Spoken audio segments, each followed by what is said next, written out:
begin Chapter 16, Groups and Polya's Method, by talking about groups, what is the definition, and give some examples and some properties.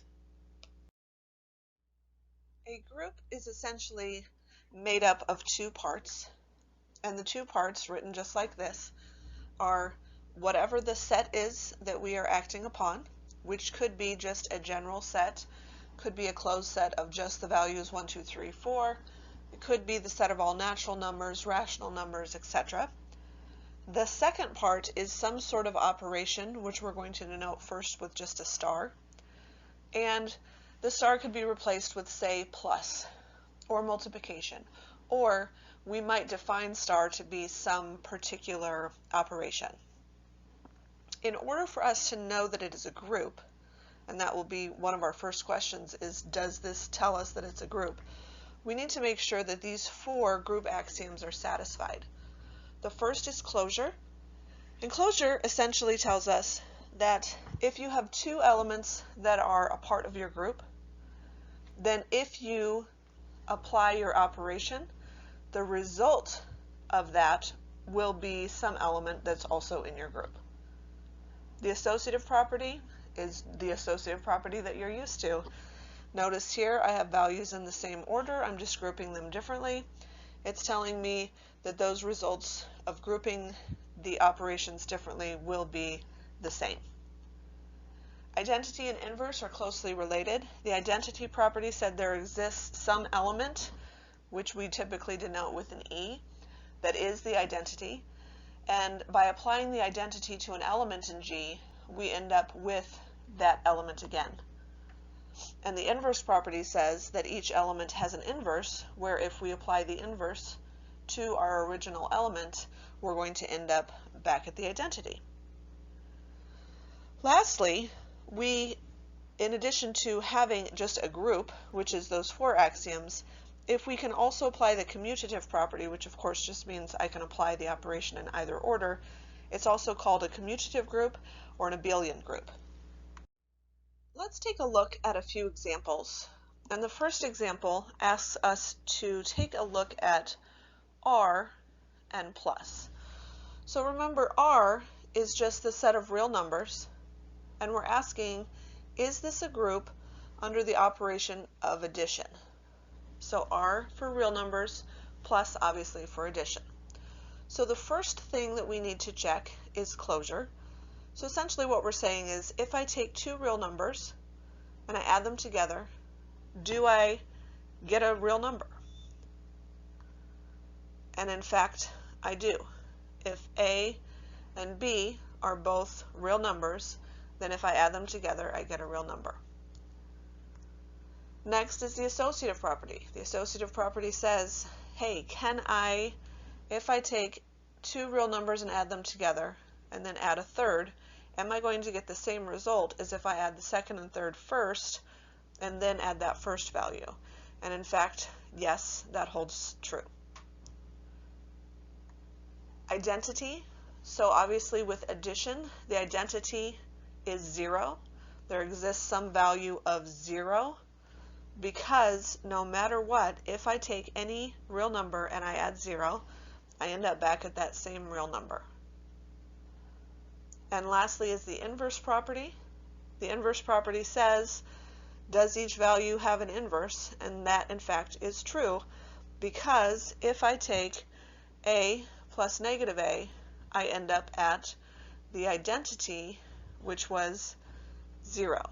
So negative A plus A, or A plus negative A, results back at my inverse property of 0. So we have just shown, using those definitions, that in fact R, comma, plus, so the real numbers under addition, is a group. Then the question becomes, is this an abelian group? So is this also commutative? Well, if I take, say, 2 plus 3, is it the same as 3 plus 2? It sure is. Therefore, it is also, in addition to just being a group, it's a commutative or abelian group. Here's a question for you to try. The question says, determine if the set of integers, so remember this is integers, positive and negative whole numbers, under the operation of multiplication is a group. If it is a group, then determine if it's an abelian group. So again, follow the same strategy we just did. Check each of the 4 axioms. If they all hold true, then it is a group. Then check the commutative property. When you're ready, press play to see how you did. So for closure, yes, it certainly works under closure. If I take 2 integers and multiply them, the result is an integer. The associative property holds true because the associative property holds true for multiplication. Identity, if I take something times 1, I get that same value. Inverse, you might have been led to believe was also true, but in this case, it wouldn't work because if I take 1 over a, it's not going to be an integer. And that's what I would have to multiply by whatever my value is. For instance, say my value is -3. In order to take it times something to get to 1, which is my identity, I would have to take it times -1/3. -1/3 is not an integer. Therefore, the inverse property doesn't hold, and this is not a group. So then I asked the question, would the set of rationals or reals form a group under multiplication? And of course, almost, but not quite, because there's no inverse for 0. So I would have to exclude 0 in order for any of these to be a group under multiplication, because obviously I couldn't take 0 times 1 over 0. That wouldn't work at all because 1 over 0 does not exist. Let's take a look at an example that is a bit more difficult. So here, as you can see, we're dealing with the set Q. Q is the set of rational numbers, which means any number that we can write as a fraction of 2 integers. And they're asking, is that an abelian group under the operation star? And notice what they've done is they've told us exactly the operation that star entails. It's saying add the 2 in addition to the product of the 2 elements. So this one's going to be a little bit more work because we're going to have to actually check if it's associative and check if it's closed, etc. So starting with closure, we're asking essentially if I take 2 fractions and add them together and then add the product of those 2 fractions, will that result in fact also be rational? And yes, because Q is closed under both addition and multiplication, which we should sort of already know, but again, you can always work through it and look at some examples. So if we have a rational number and we have another rational number and we add them together, I'll get a rational number. If I take 2 rationals and I multiply them, I do get another rational number. If I add a rational and a rational, I get another rational, so I'm closed. The associative property, not quite so easy to just reason through, so now I have to actually check it using this guy. So notice I've replaced A star B with this, and I've replaced B star C with the same. And then once I've done a little bit of work to reduce this, then I said, okay, now this is A and this is B, so I've got the first plus the second plus the product of the 2, and then I've got the first plus the second plus the product of the 2, and my question is, will this side equal this side? And just by, doing some distributive property and then checking the result, I can see that I could subtract A from each side. I'll use a different color here. I could subtract A from each side, I could subtract B from each side, C from each side, BC from each side, AB from each side, AC from each side, and ABC, and I can see that I end up with the exact same thing on both sides. And so it is, in fact, associative. Now let's take a look at the identity property.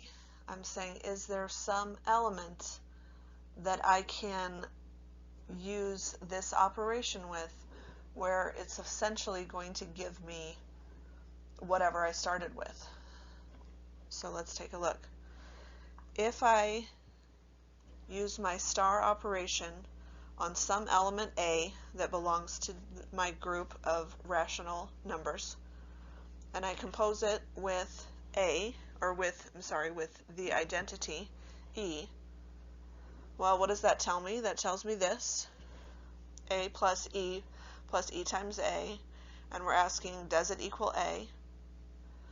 So now let's do a little bit more work. Let's subtract A from each side.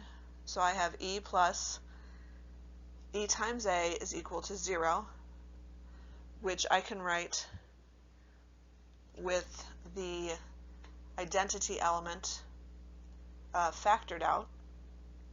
So my question is, or based on this result, I can say that either my identity element is 0 or 1 plus A must equal 0. That's just the zero product property, saying if two values multiply to 0, one of them has to be equal to 0. So the question is it unique? So I've got some idea that it could be 0, but is it unique? Because remember, the identity has to be the same value throughout. So if I'm taking just the addition, say integers and addition, no matter what, if I've got some value, let's say it's -4, what am I going to add to that? I'm always going to add 0 to end up at -4, or it could be +5 plus 0. And notice that 0 is unique. It's the same identity property throughout, so it doesn't change based on the value. So the question is that the case here? Let's look at the inverse property. The inverse property says I've got some value and its inverse, and I'm composing it. So essentially my first one would be, does A star A inverse equal 0? Because that's what I think the identity is. And now notice I'm just using this definition again to rewrite A plus A inverse plus the product of A and A inverse is equal to 0. I moved A from this side to the opposite side just to get my A inverse values together so that I could then in fact factor out A inverse, leaving me with 1 plus A. To get A inverse by itself, I'm dividing each side by 1 plus A, and I end up with -A over 1 plus A. And essentially what I'm saying is that is what the inverse is. Now, does that work? Well, unfortunately, we've got a fraction here, and we know the problem with fractions is I can't have a 0. So if A is -1, this is going to be a real problem with me. So this is not closed because -1, A can't be -1 or it's not going to work. Let's bring it back now to a different kind of group. This is going to be a finite set. So up to this point we've looked at infinite sets like the natural numbers or integers or rationals, etc. Now I'm saying let's look at the integers mod 5, and if you'll remember, that just means z5. So mod 5 of course means I can't have a value of 5 or 6 or 7, etc. A value of 5 is actually 0. So remember that the elements of z5 are 0, 1, 2, 3, and 4. And we're going to make a Cayley table, and in this case our operation is addition. And the question is this going to be a group? So let's fill out the Cayley table first, and by doing the Cayley table it's going to help us to know whether or not addition is closed. So again, 0 plus 0 gives me 0. 1 plus 0 gives me 1. 2 plus 0 gives me 2. 3 plus 0 gives me 3. And 4 plus 0 gives me 4. Let's go to the next row. 0 plus 1 gives me 1. 1 plus 1 gives me 2. 2 plus 1 gives me 3. 3 plus 1 is 4. And 4 plus 1 is 5, but remember 5 is actually 0. Now let's look at 0 plus 2. 1 plus 2. 2 plus 2. 3 plus 2 again results back to 0. 4 plus 2 is 6, but 6 is actually equivalent to 1. 0 plus 3, 1 plus 3, 2 plus 3, 3 plus 3, 4 plus 3, and then 0 plus 4, 1 plus 4, 2 plus 4, 3 plus 4, and 4 plus 4. So here's that table we just filled out. Now the question is, of course, is this a group? So let's check it axiom by axiom, first by closure. We can see, based on all of the values in this table, that they all belong to the group z sub 5, or our integers mod 5. So it's closed. Associative property. You can't really tell from the table, but again, we know that addition is in fact associative, so we're really not too concerned about being associative. We already know that any values that we add together are going to be in fact in Z5, so it's closed, it's associative. The identity, again, 0 is going to be the identity. It's clear from this row or from this column. And again, it's the same as the header row or the header column, because if you add 0, and again, it's addition, so we know that that's the case anyway. Inverse, we can see each value has an inverse. So remember, we're saying, how are we going to get back to 0? So if I look at 0, the inverse of 0 to get back to 0 is 0. If I look at 1, the inverse of 1 is 4. If I look at 2, again, trying to get back to 0, the inverse of 2 is 3. If I look at 3, the inverse of 3 is 2. If I look at 4, the inverse of 4 is 1. You get the idea. We're trying to get back to 0. Now that we know it is in fact a group, my question is this commutative or is it an abelian group? And again, since our table is symmetric along the diagonal, those two values are the same, these are the same, these are the same, these are the same, these are the same, etc.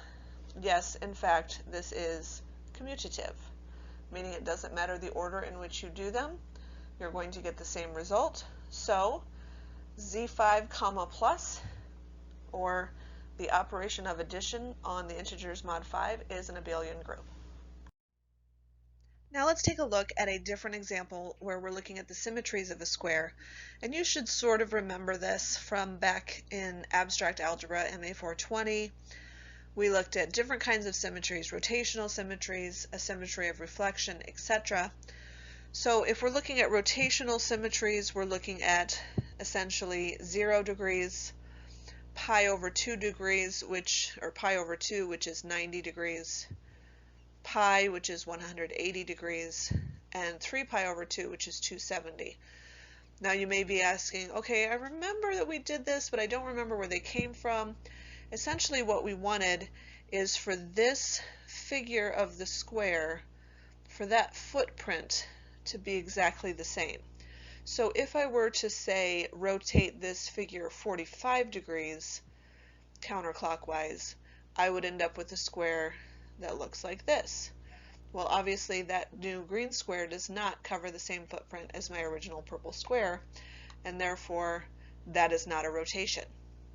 However, if I go 90 degrees, this guy is going all the way to here, this guy all the way to here, etc., etc. And so even though the vertices will not be in the same place, it is still the same footprint of the square that has not changed.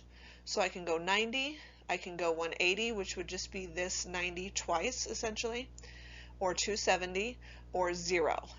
And 0 is the same as 360 degrees. And 90 is the same as, 90 plus 360. So you get the idea. I could add 360 to any of those. I could just continue to do that. Obviously, in addition to rotational symmetries, we also have symmetries of reflection. So we've got a horizontal line, we've got a vertical line that we could fold the square over, and we've got two diagonals that if I folded the square over those diagonals, I would still end up with the same square. Let's focus on just those rotational symmetries. 0 degrees, pi over 2, which of course was that 90 degrees, pi, which was 180 degrees, 3 pi over 2, which is 270, and of course 0, which is we haven't moved. The question is this going to be a closed group? So is this closed if star is followed by, or composition? So what that means is, here's my original. If I move 0 and then I move 0, what do I get? Well, 0 and 0 would give me that I haven't moved at all. And again, if I move pi over 2, which is from here to here, so essentially everything moves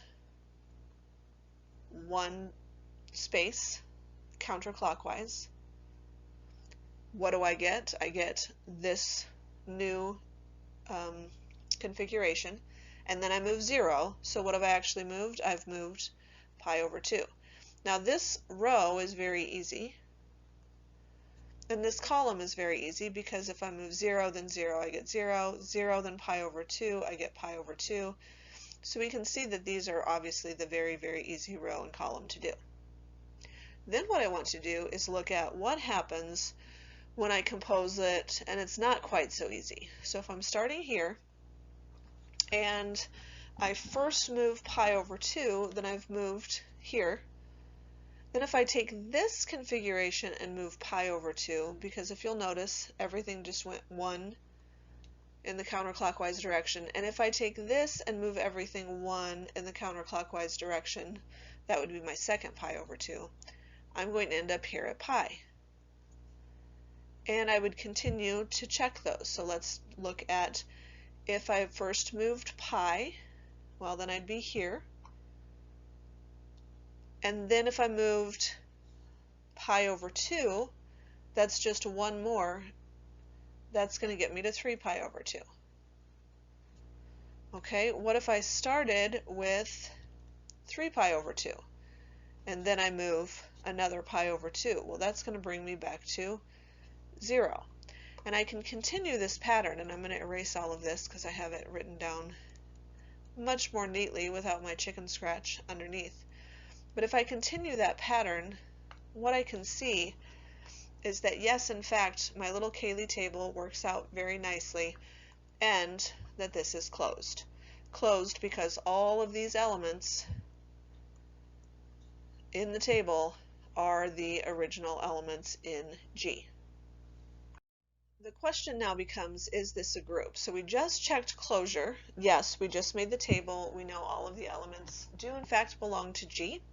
Let's check the associative property. So again, if you're unsure, it's okay to look at maybe throwing some randoms in there. So let's say this is pi over 2 composed with 0 composed with pi, or pi over 2, and I'm asking, is that the same as pi over 2 composed with 0 composed with pi? So in the first one, I would take pi over 2 composed with 0, which gives me pi over 2, and then I would take that solution, which is pi over 2, composed with pi, and that gives me 3 pi over 2. So now my question is, if I do this guy, am I going to get the same thing? So let's see. 0 composed with pi gives me pi. All right, and then that means I'm taking pi over 2 composed with pi, which was my result, and that gives me, hey, 3 pi over 2 yet again, the exact same one. So yes, in fact, this is the same thing. So it's okay to use a couple to check. We just checked one, but you could check as many as you'd like. Identity, obviously the identity is 0, which is very clear from this row and column. And then the inverse says, how am I going to get back to 0? So it's pretty clear that, for instance, at pi over 2, to get back to 0, I'd have 3 pi over 2. From pi, to get back to 0, I would have to use pi. And that number can be found by taking 2 pi minus whatever I started with. So 2 pi minus pi over 2 results in the 3 pi over 2, that I must compose it with. And 2 pi minus pi gives me pi, which results in the pi that I must compose it with. You get the idea. So the question is this in fact a group? Yes, it sure is. It's not abelian because it's not it's not commutative, but all of the other properties hold, and therefore, yes, we have a group. Let's look at one last example together because, again, we're trying to build our way to be looking at Burnside and Polya, and those two things have a lot to do with symmetries and groups and rotations. And so really I just threw this one in here to remind us what a permutation group is and how to write things as a product of disjoint cycles. And again, we've learned all of this before, but you might be a little rusty. If you are, this will bring it right back. So again, if I have a 0-degree rotation, then I'm looking at the vertices of a square. 1 will stay as 1, 2 will stay as 2, 3 will stay as 3, and 4 will stay in the position of 4. And so we can write a permutation this way, but then when we write it as a product of disjoint cycles, which is what we're going to be doing when we look at Polya, essentially we're saying 1 maps to 1, and 1 is never going to map to anything else, so we close the parenthesis. And 2 maps to 2, and 2 is not going to map to anything else, so we close the parenthesis. So what I end up with here is that I have 4 1 cycles. Okay, so let's look at the next one. The next one is pi 1, which is pi over 2, or a 90-degree rotation.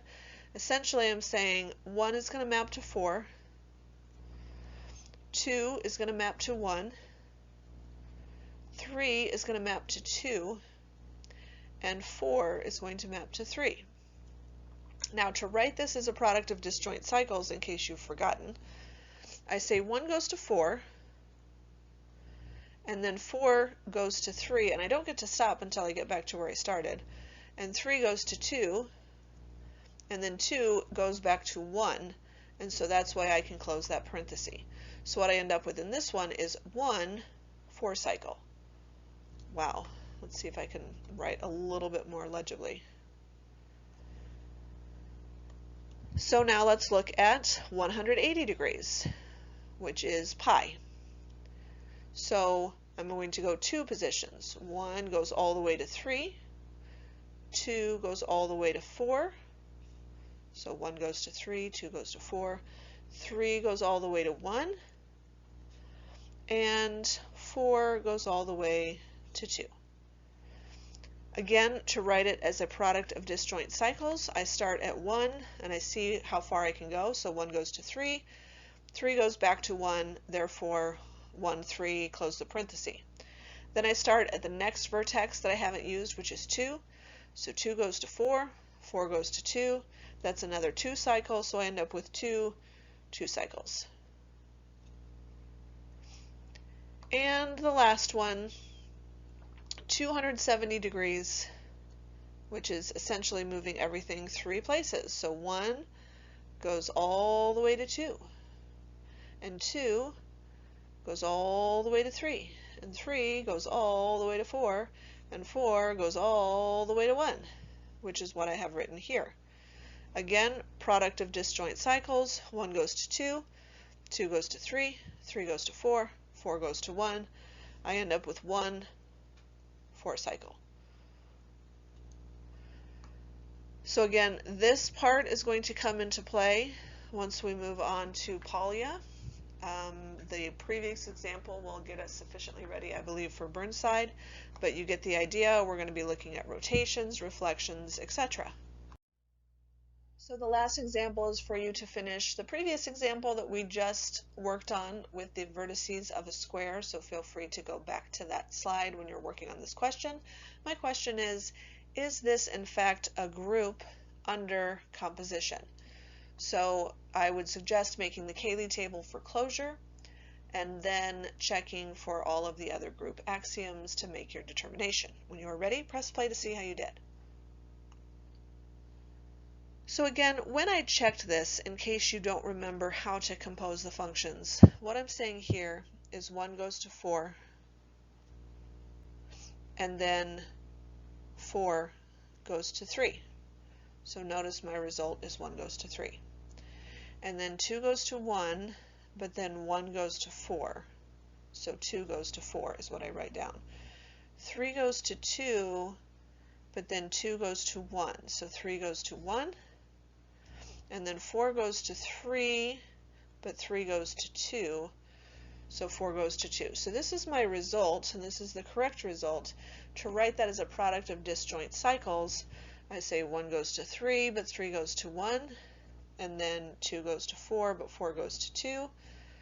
And then, of course, I can look at what that result is, which is the same as pi sub 2 from our page before, which was essentially 180-degree rotation. And I did that for all of them to make that Cayley table. And then I just checked associativity. Again, feel free, once you've made the table, checking associativity is pretty easy. Obviously, closure fits because all of these are elements of G. Identity is that I'm not moving at all. The inverse is, just like before, you're taking essentially 360 degrees minus the amount of degrees that you've rotated. Therefore, this is, in fact, a group. Good work.